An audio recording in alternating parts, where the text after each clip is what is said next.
Leo, open your eyes. Look at me. You don't have my permission to die. Someone call the private medical detail if his heart stops. I will personally ruin every single executive board in this city. Don't you dare close your eyes, Leo. System alert, critical threshold achieved. I was a researcher. A man whose value was measured in data points and deadlines. I lived on cold coffee and the blue light of a monitor until my heart finally decided it had had enough. No money, no social life, no legacy. Just a desk that would be filled by someone else the very next morning. When I felt that final, sharp squeeze in my chest, I welcomed the dark. I expected the cold, sterile silence of a morgue. I expected nothingness. But when I opened my eyes, I wasn't resting in peace. I was sitting on a plush velvet sofa inside a penthouse that looked like it cost more than my entire previous hometown. My chest felt tight, like an iron band was wrapped around my ribs. I pulled $100 silk tissue from the table and coughed. When I pulled it away, it was stained with bright, metallic red blood. It took me less than an hour to piece together the terrifying reality. I had transmigrated. I was now inside the body of Leo Vance, the frail, discarded youngest son of a bankrupt conglomerate. And this world wasn't real life. It was a trashy modern web novel titled The CEO's Cold Embrace. In the original plot of the book, Leo is known as the Glass Groom. He has a rare, uncurable genetic heart defect. To clear his family's massive debt, they sell him into a paper marriage to the most ruthless, feared titan of the tech industry, Vivian Valentine. The original Leo is so physically weak, and so utterly terrified of Vivian's cold, tyrannical nature, that he suffers a fatal panic attack on their very wedding night. He dies in Chapter 1 just to give the female lead her inheritance. System alert, host binding sequence complete. Welcome to the survival system. Current physical diagnostic, end-stage congestive heart failure. Base life expectancy remaining 6 months. To unlock cellular regeneration and extend your timeline, a mandatory mission has been generated. You must force the designated female lead to experience extreme, unbridled emotion. Fear, rage, or absolute obsession will suffice. Commencing tracking now. 6 months. The system's cold mechanical voice faded, leaving me staring at my own pale reflection in the glass coffee table. I didn't survive a grueling medical degree in my past life just to let a broken heart valve take me out in this one. I didn't care about Vivian's billions, and I didn't care about her Iron Widow reputation. If she was a monster, then she was going to be my personal life support machine. I was going to farm this woman for health points until my heart beat like a drum. The door swung wide. Vivian Valentine walked in. She was wearing a tailored charcoal suit, her dark hair pulled back perfectly. She smelled of expensive rain and absolute authority. She didn't look at me like a fiancé. She looked at me like a faulty piece of hardware that she had been forced to acquire at an auction. The legal team just finalized the paperwork with your father, Leo. The medical reports say you have 6 months left. Frankly, that's ideal. It's the exact amount of time I need to secure my grandfather's majority shares in the merger. Stay out of the penthouse office, stay in your bed, and try your absolute best not to die in a way that causes a dip in our quarterly public relations. She turned on her heel, her silk coat billowing behind her as she walked toward her desk. She thought she was the predator in this room. She thought she had bought a fragile, dying doll to use as a legal shield. She had no idea that her arrival was the only thing keeping my lungs from collapsing. Over the next 3 months, I learned how to game the system. To Vivian Valentine, I was supposed to be a quiet, dying asset. But to stay alive, I had to break every corporate rule she established. When her high-priced nutritionists told me to eat plain, unsalted porridge, I ordered extra spicy takeout directly to her pristine kitchen.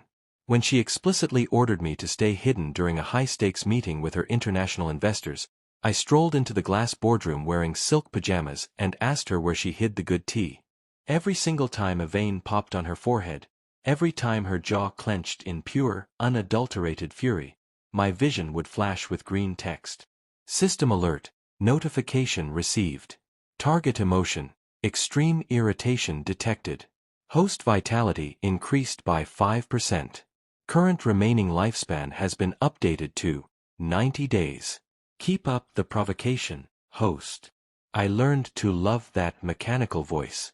Vivian was an absolute goldmine of anger. She pridefully thought she was punishing me by giving me the cold shoulder, completely unaware that her frustration was literally repairing my damaged heart cells. Then came the night of the mandatory press wedding. It was a massive, sterile corporate event held in the grand ballroom of a 5-star hotel. The media was everywhere, their flashes bouncing off the heavy crystal chandeliers. I was dressed in an intricate white lace suit.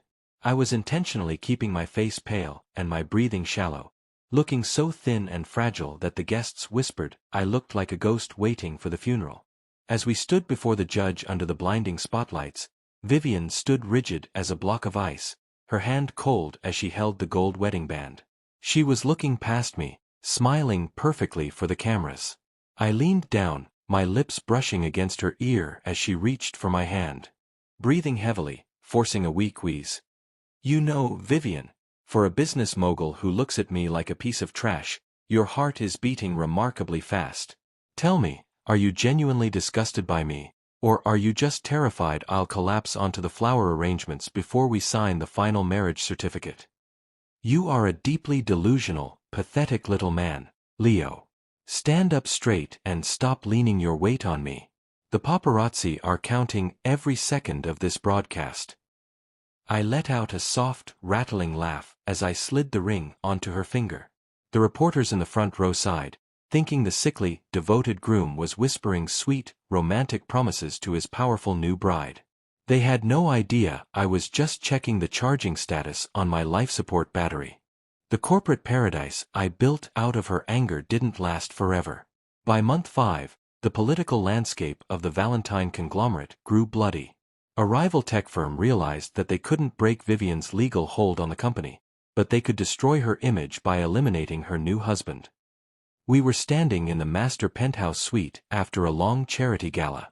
The thunderstorm outside was heavy, masking the sound of the world below. I was pouring a glass of water when my medical student reflexes from my past life suddenly screamed. Through the reflection of the dark window, I saw a tiny, perfectly steady red laser dot floating across the back of Vivian's silk dress. Before the red dot could reach her shoulder, I lunged forward. I grabbed Vivian by the waist and tackled her directly onto the heavy Persian rug. The impact with the floor was catastrophic for a body as fragile as mine. I felt my ribs splinter. A sharp, burning agony exploded in my chest, worse than anything I had felt since my transmigration. Warm blood instantly pooled in the back of my throat, leaking past my lips. My vision didn't just blur, it began to tear away into complete darkness. Finally, a perfect excuse to get out of attending tomorrow's marketing presentation. You're surprisingly heavy to save, Vivian. Her cold corporate mask completely shattering, her hands trembling violently as she pulls his head onto her lap, shouting into the empty room. Leo! Leo, open your eyes. Look at me. You don't have my permission to die. Someone call the private medical detail. If his heart stops, I will personally ruin every single executive board in this city. Don't you dare close your eyes, Leo. System alert. Critical threshold achieved. Hidden narrative condition unlocked. The Tyrant's tears. Target emotional output has exceeded maximum limits. Commencing absolute cardiac reconstruction. Condition for permanent survival. Host must remain within a 5-foot radius of the source energy for 48 hours.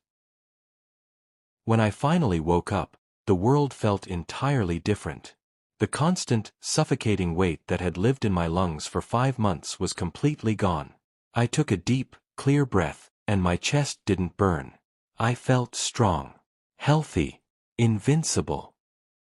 I looked up, expecting to see the hovering green light of my survival system. But the screen was gone. In its place was a single, glowing golden symbol floating in the air. Infinity. My heart wasn't just patched up, it had been completely rebuilt. But when I tried to sit up to stretch my arms, a sharp metallic weight pulled my left arm back down. I looked up.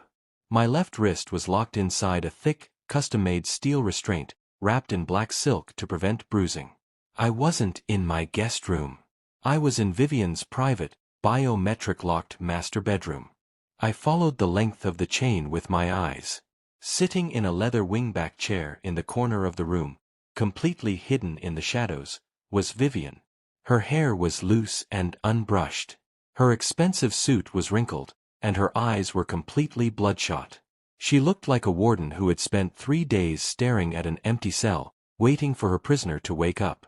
Vivian? I appreciate the upgraded sheets, but is the chain part of a new medical trial, or did our quarterly stock value take another dive while I was asleep? The elite medical team spent 72 hours analyzing your scans, Leo. They called it a medical impossibility. The exact moment I held your body in the ambulance, your cardiac rhythm permanently stabilized. The closer I am to you, the stronger your vitals become. So, I took the liberty of updating our marriage contract. She climbed onto the edge of the mattress, leaning over me until her shadow completely blocked out the light from the fireplace. The logical, calculating CEO was entirely gone. The woman looking down at me had a dark, manic intensity in her eyes, the look of an absolute tyrant who had finally found the one asset she refused to let the world take away. You aren't going back to your old room, Leo. You aren't going back to your family. This morning, I officially released a statement to the global press announcing that my husband has fallen into a permanent, critical coma requiring isolated, specialized care at an undisclosed facility. You don't exist to the outside world anymore, my love. You only breathe in this room. With me. I stared at her obsessive smile, and a wave of absolute clarity washed over my mind. In my past life, my trauma was being broke and overworked. In her life, her trauma was losing control of the things she owned. By manipulating her anger to save my own skin, I hadn't escaped the tragic plot of the novel at all. I had accidentally triggered the hidden boss fight. I had turned the most powerful tech mogul in the country into a full-blown, obsessive tyrant. You're acting like a criminal, Vivian. Eventually, someone is going to check the security footage of this penthouse. Let them try. I bought the security firm yesterday. You wanted to play games with my heart, Leo? Now you belong to it. If you even look toward that door, I'll have the entire floor welded shut. I looked at her, staring into her wide, manic eyes, and that's when a heavy, profound realization finally washed over me. The puzzle pieces clicked together.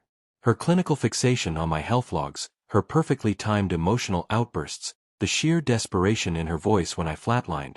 She wasn't just an obsessed tycoon.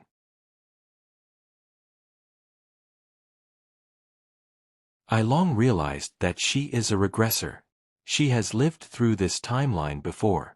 She is suffering from the agonizing trauma of losing me, her husband, in those past loops. She watched me die over and over again, and the guilt completely broke her. She also knows about the system. She figured out its rules a long time ago, and all those times she screamed at me, she was intentionally providing me the emotions that are required for my survival in her own twisted way.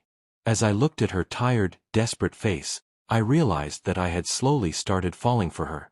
That was the real reason I didn't hesitate when the sniper fired. It wasn't just a reflex from my past life. I genuinely wanted to protect her, even if it cost me my own breath. I looked at the system screen floating in my vision. Vitality. Infinite. Obsession. 100%. I had run from a terminal illness only to realize I was now trapped in a cycle that started before I even entered this book. I wasn't the groom anymore. And knowing this lady is my obsessive wife, I didn't even mind the weight of the steel around my wrist. I was a ghost in a golden cage, and she had no intention of ever letting me haunt anyone else.